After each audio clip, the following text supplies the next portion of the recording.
Can the sponsor of your Hong Kong employment visa hold your Hong Kong residence to ransom? The answer is no, pure and simple. This is a common misconception amongst foreign workers, especially if they find themselves at some kind of pay dispute or other point of conflict with a current employer.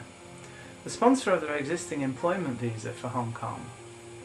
An employer sponsoring your employment visa cannot use the fact of their sponsorship to hold a gun to your head. The visa belongs to you, not to them. They're just responsible for the sponsorship. The employer's obligation throughout the entire employment visa process is as follows. Firstly, they must show that they are justified as a business in engaging your services rather than those of a local person. Secondly, they must pay you at least market rate for the work that you're going to be doing for them and at a level commensurate with the minimum required for employment visa approvability.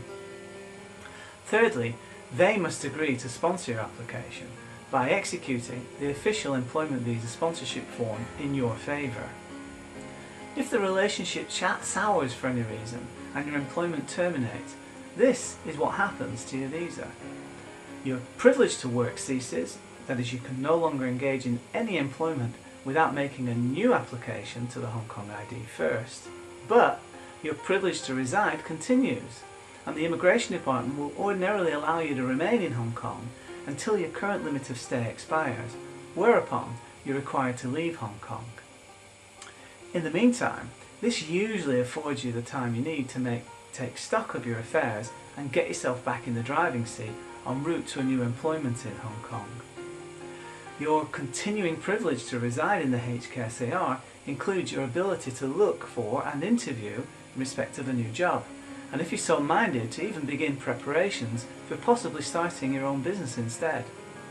Either way, so long as you do not actively start working for a new employer or join in a new business before the Director of Immigration has granted you his permission for you to do so, the fact that your ex-employer is no longer sponsoring you is neither here nor there in regards to your continuing residence in Hong Kong.